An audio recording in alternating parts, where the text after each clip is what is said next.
Hello guys. आज मैं आपको वीडियो नंबर सेकंड देने वाला हूं जिसमें हम प्रीपेड एक्सपेंस की बात करेंगे। प्रीपेड एक्सपेंस बेसिकली होता क्या है, पहले आप ये समझो। जैसे कि हमने आज ही इंश्योरेंस का पेमेंट कर दिया, पूरे साल का 3 साल के इंश्योरेंस की पेमेंट हमने आज ही कर दी। ठीक है, आज 1 जनवरी 2025 से हमने 2028 तक की 31 दिसंबर 2028 तक की आज ही पेमेंट कर दी। ठीक है, तो आज की डेट में सारा एक्सपेंस थोड़ा ना बुक होगा। आज तो सिर्फ जनवरी का एक्सपेंस बुक होगा, बाकी तो हमने एडवांस पेमेंट करी ना। इन फ्यूचर जो खर्चे होने वाले हैं उसके आज हमने पेमेंट कर दी। वैसे ही हमारा और तरीके के एक्सपेंस होते हैं, जैसे रेंट का। मान लो पूरे 6 महीने का रेंट हम एडवांस में पे कर देते हैं। जब भी हम कोई नई जगह रेंट पे लेते हैं तो आने वाले 6 महीने का रेंट का एडवांस पहले हम पे कर देते हैं। 1 साल का एक्सपेंस का अकाउंट हम पहले कर देते हैं। कोई सॉफ्टवेयर लेते हैं 1 साल के लिए, या कोई भी वेबसाइट आप लेते हो, कोई सब्सक्रिप्शन लेते हो, नेटफ्लिक्स का ले लिया या किसी का भी सब्सक्रिप्शन लेते हो, तो क्या आपको क्या लगता है कि जो सामने वाला बंदा है नेटफ्लिक्स है या कोई भी जो जिस टीवी का भी आप सब्सक्रिप्शन ले रहे हो, क्या वो उसी में सारे इनकम रिकॉग्नाइज करता? नहीं, वो जितने पीरियड का वो सब्सक्रिप्शन है उस पीरियड में वो डिवाइड करके उस पीरियड में रिकॉग्नाइज करते हैं। तो वैसे ही हमें भी खर्चे को सब पीरियड में बांटना होता है और हर पीरियड का खर्चा उस पीरियड में डालना होता है। उसी के बेसिस पे हमारी यूनिफॉर्म अकाउंटिंग पॉलिसी फॉलो होती है, जिससे सारा खर्चा इक्वली पोर्शन में डिवाइड होता है हर महीने। ये नहीं कि आज हमने पेमेंट कर दिया तो सारा आज ही हम रिकॉग्नाइज कर देंगे, नहीं, हम उसको उस पीरियड में बांटेंगे। पेमेंट का मतलब ये नहीं है कि आप उसी खर्चे को उसी टाइम में रिकॉग्नाइज कर दो। तो किस तरीके से काम होता है, कैसे एंट्री होती है, चलो उसके बारे में बात करते हैं। ठीक है, सबसे पहले प्रीपेड एक्सपेंस क्या होता है? आने वाले एक्सपेंस को पहले ही पे कर देना, उसको कहते हैं प्रीपेड एक्सपेंस। ठीक है, जैसे कि इंश्योरेंस का एक्सपेंस, आप गाड़ी का इंश्योरेंस करवाते हो तो आप पूरे साल का करवा लेते हो। ठीक है, या आप रेंट देते हो तो पूरे साल का रेंट दे देते हो। ऐसे ही और तरीके के खर्चे होते हैं। सॉफ्टवेयर एक्सपेंस, जैसे आपने कोई सॉफ्टवेयर लिया तो पूरे साल का पेमेंट एक बार में कर दिया। कंसल्टेंसी एक्सपेंस, आपने पूरे साल के डॉक्टर के पेमेंट एक बार में कर दिया, आप हर महीने उसको जाके रियलाइज कर लोगे। ठीक है, वैसे ही मेंटेनेंस एक्सपेंस होता है। आपने एसी लगवा रखे हैं अपने ऑफिस में या बड़ी बड़ी मशीनें लगवा रखी हैं तो उसकी आप पेमेंट पहले ही कर देते हो कि ले भैया पूरे साल की पेमेंट आज आप ही ले लो और इसको धीरे धीरे आप रियलाइज कर देना, हर महीने सर्विस देना और हम खर्चा बुक करते जाएंगे। ठीक है, तो इसका मैं आप डिटेल में बताऊंगा कि क्या होगा इसका ट्रांजेक्शन्स और उसको कैसे होगा। ठीक है, सबसे पहले इंश्योरेंस का एग्जांपल लेते हैं। सबकी एंट्री सेम होती है, insurance expense account debit to prepaid insurance. सबसे पहले एंट्री क्या होती है? सबसे पहले इसके ऊपर इंडेस 1 लगता है, प्रेजेंटेशन ऑफ फाइनेंशियल स्टेटमेंट। इसमें यह बताया गया है कि फाइनेंशियल स्टेटमेंट को प्रेजेंट कैसे किया जाता है, जिसमें balance sheet, profit and loss आता है, कैश फ्लो स्टेटमेंट आते हैं, नोट्स अकाउंट्स होते हैं। सबसे पहले क्या होता है, मान लो आप 1 जनवरी है, आज 1 जनवरी है, आपके पास सबका एग्जाम्पल सेम होगा। आपने एक मशीन खरीदी है, ठीक है, जो मशीन 1 CR की है। ठीक है, और उसमें आपने उसका मेंटेनेंस का एग्रीमेंट करा, थर्ड पार्टी से, किसी से भी करा कि भाई इसमें 12 लाख का हर साल मेंटेनेंस लगेगा, हर साल 12 लाख का मेंटेनेंस लगेगा। ठीक है, तो हर महीने कितना हो गया, डिवाइड बाय 12, 1 लाख का हो गया। आपने कहा कि ठीक है, मैं पेमेंट आपको आज ही कर देता हूँ। क्या कर देता हूँ? पेमेंट आपको 1 जनवरी को कर देता हूँ। 1 जनवरी को पेमेंट। सबसे पहले आप पेमेंट की एंट्री क्या करोगे ये बताओ। नॉर्मल एंट्री, सबसे पहले सोचो कि नॉर्मल पेमेंट की एंट्री होगी क्या। सबसे पहले तो हमारे बैंक से पैसा गया तो टू बैंक हो गया, अकाउंट, बैंक अकाउंट 12 लाख। ठीक है, अब ये हमारा खर्चा भी हुआ नहीं है, पूरे साल का खर्चा है। तो 1 जनवरी को हम क्या एंट्री करेंगे? 1 जनवरी को तो हमारा कोई भी खर्चा नहीं हुआ, जनवरी का भी खर्चा नहीं हुआ। अगर 31 जनवरी को पे करते तो उसकी अलग एंट्री होती, वही बताता हूँ, रुको। इसमें हम करेंगे prepaid maintenance expense debit 12 lakh. ये 1 जनवरी को एंट्री करी है हमने, ये 31 जनवरी आ गई आज, 31 जनवरी आ गई आज। ठीक है, अब इसका बैलेंस शीट और प्रॉफिट एंड लॉस में क्या इफेक्ट होगा वो भी मैं बताऊंगा ठीक है, इसका बैलेंस शीट और प्रॉफिट एंड लॉस में क्या इफेक्ट होगा। सबसे पहले समझो, प्रॉफिट एंड लॉस में तो इसका कोई इफेक्ट नहीं होगा। 1 जनवरी को प्रॉफिट एंड लॉस में नो इफेक्ट होगा, कुछ इफेक्ट नहीं होगा। पर बैलेंस शीट में क्या होगा, बैलेंस शीट में हमारा असेट्स, प्रीपेड एक्सपेंस या प्रीपेड मेंटेनेंस, हमने आने वाले खर्चे को पहले ही पे कर दिया, तो ये हमारे लिए क्या होता है, असेट्स। क्या होता है, असेट्स। तो 12 लाख का हमारे क्या हो जाएगा, असेट्स बढ़ जाएंगे। ठीक है, और बैंक से हमारा क्या होगा, 12 लाख रुपए कम हो जाएंगे। तो इफेक्ट कितना हो गया, नील हो गया, इफेक्ट हो गया नील। ठीक है, यहाँ तक समझ आया। अब आगे समझो आप। 31 जनवरी को हमने क्या एंट्री करी, 31 जनवरी को हम क्या एंट्री करेंगे। अब इसमें से एक मंथ रियलाइज हो गया, 31 जनवरी को एक महीना पूरा हो गया, तो 12 लाख में से 1 लाख हमारा कम हो गया, तो 11 लाख बच गया। तो 1 लाख का हम एक्सपेंस रिकॉग्नाइज कर देंगे। हम क्या करेंगे, maintenance expense debit to prepaid maintenance expense 1 lakh और 1 लाख। अब ये देखो, ये हमारा प्रीपेड क्या था, ये प्रीपेड क्या होता है, असेट्स। क्या होता है, असेट्स। और ये बैंक हमारा क्या है, ये भी असेट्स है। अब ये हमने असेट्स कम करा, यहाँ पे क्या करा, असेट्स को कम करा, और यहाँ पे क्या करा, एक्सपेंस को बढ़ाया। ठीक है, यहाँ तक समझ आया, बिल्कुल करेक्ट। अब मैं बैलेंस शीट पे आ जाता हूँ, इसका भी इफेक्ट साथ साथ में समझो। अब प्रॉफिट एंड लॉस में क्या हुआ, हमारा 1 लाख से एक्सपेंस हमारा बढ़ गया, जिससे हमारा प्रॉफिट 1 लाख से कम हो गया।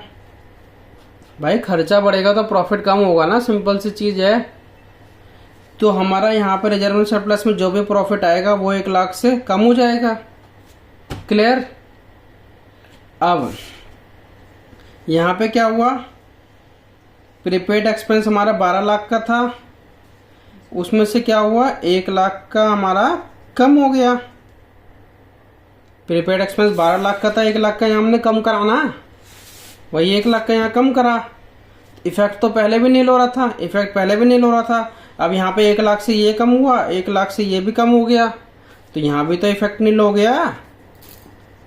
बैलेंस शीट पे कोई इफेक्ट आया, दोनों तरफ से बैलेंस शीट बराबर हुआ। मान लो पहले एक यहाँ पे 10 लाख बैलेंस शीट आ रहा था, यहाँ पे भी 10 लाख आ रहा था। 1 लाख से यहाँ पे इस लायबिलिटी की तरफ कम हो गया, 9 लाख हो गया। 1 लाख से यहाँ बैंक हमारा कम हो गया, यहाँ पे भी 9 लाख हो गया। तो बैलेंस शीट पे जो इफेक्ट आया बराबर आया ना। तो आपको ये एंट्री इस तरीके से समझना है कि बैलेंस शीट में उसका क्या इफेक्ट होगा, उस तरीके से आप चीजों को समझोगे तो जब भी आप आगे अच्छी तरह काम कर पाओगे।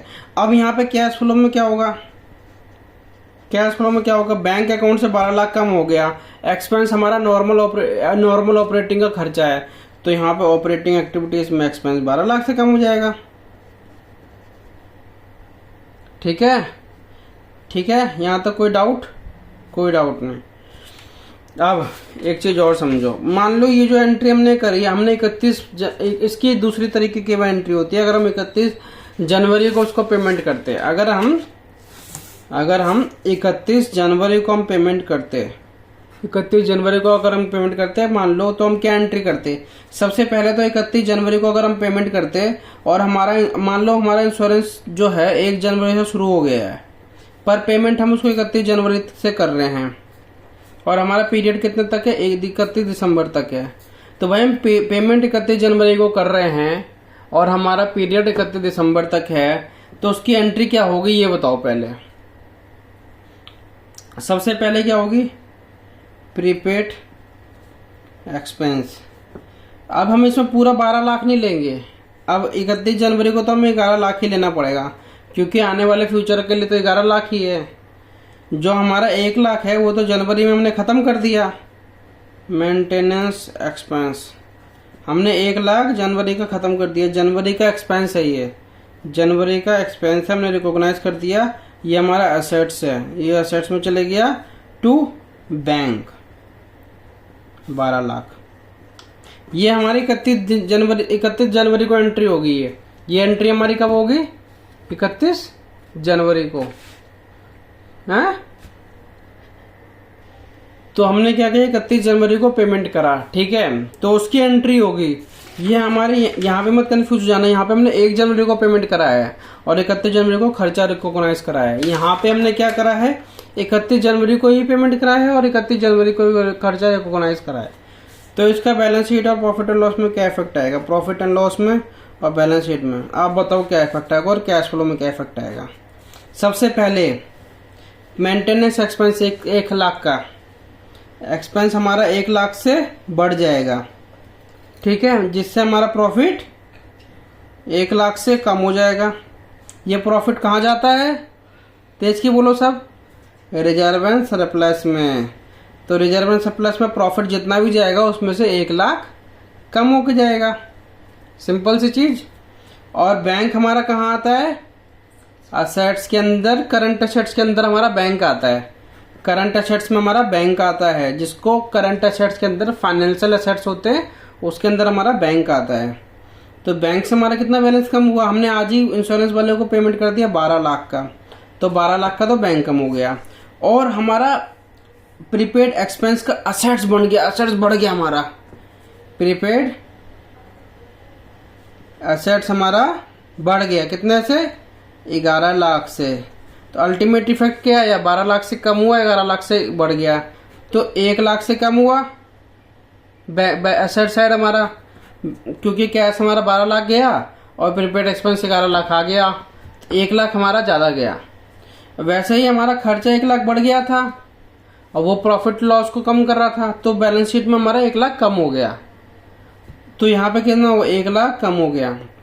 इफेक्ट बराबर आया, बराबर आया, कोई डाउट यहाँ तक, कोई डाउट क्या?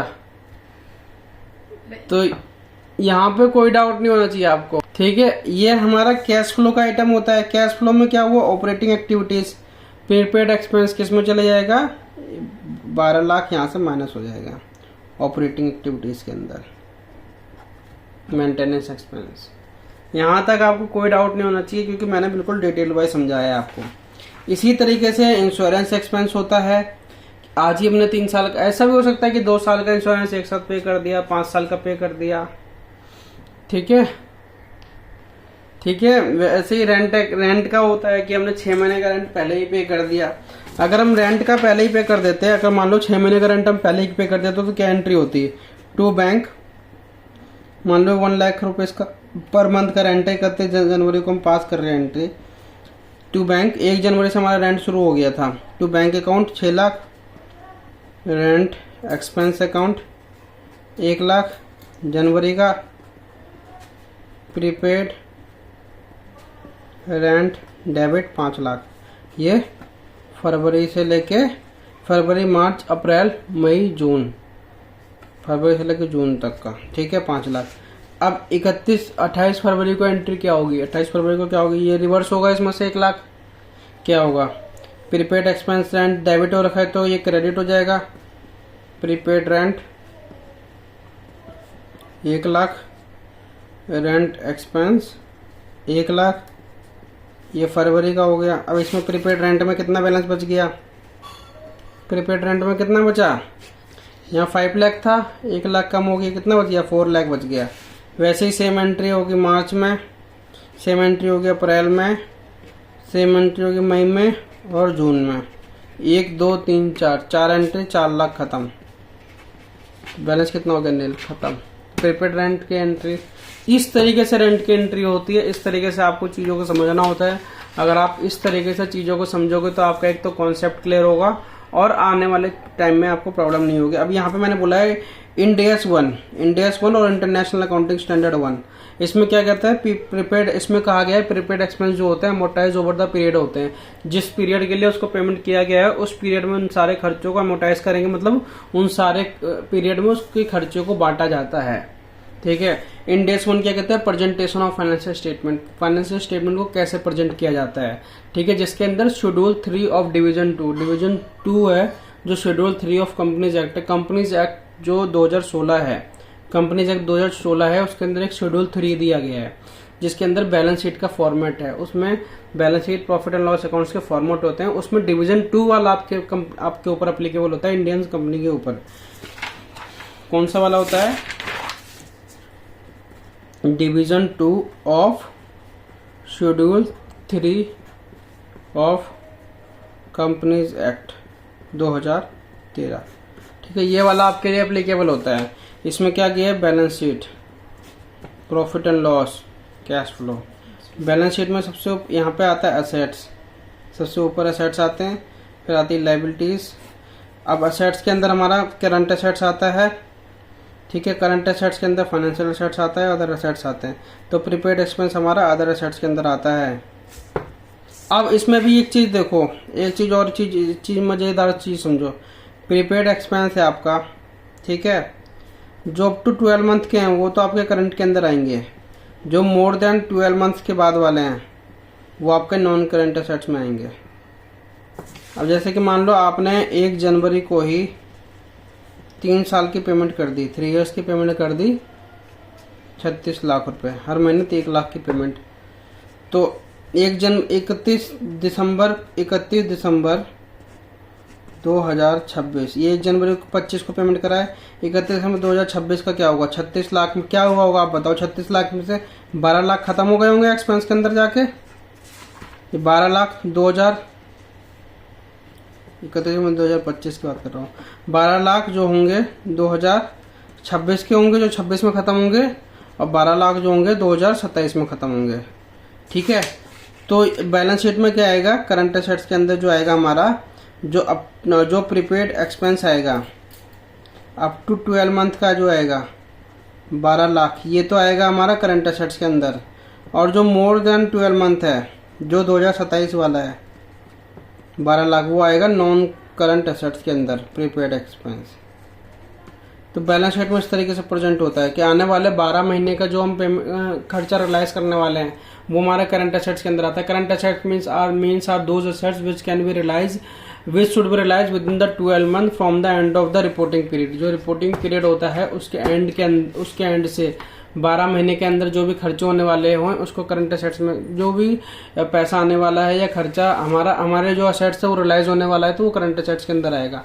ये हमारा एक्सपेंस हमने पहले ही कर दिया, तो ये हमारा एसेट्स है। जैसे हमारा पीरियड कंप्लीट होगा तो हमें पेमेंट नहीं करना पड़ेगा, तो ये हमारा एक्सपेंस रियलाइज हो जाएगा। तो ये हमारा एसेट्स 12 महीने के अंदर 12 महीने का रियलाइज हो जाएगा तो करंट एसेट्स के अंदर आएगा। ठीक है, तो ये दूसरी वीडियो थी। वैसे ही मैं बाकी की वीडियो भी आपके लिए लाऊंगा, तो प्लीज़ चैनल को सब्सक्राइब कर लो, लाइक कर लो, दोस्तों के साथ शेयर करो और इंटरव्यू की तैयारी बहुत अच्छे से करो। अगर आप इस तरीके से लॉजिक के साथ इंटरव्यू में अपने आंसर दोगे तो आप ज़रूर ही जल्दी से आप उसको क्लियर कर पाओगे और अपनी अच्छी जॉब को प्राप्त कर पाओगे। ठीक है, अगर कोई भी डाउट है इससे रिलेटेड, आपको किसी में भी प्रॉब्लम आ रही है कुछ, या कहीं पे भी कोई कॉन्सेप्ट में प्रॉब्लम आ रही है, या कोई चीज़ आपको समझ ना आई, तो प्लीज़ कमेंट कर देना, जिससे कि मैं आपके लिए और अच्छी तरीके से समझा पाऊँ इन चीज़ों को। ठीक है, थैंक यू, गुड बाय।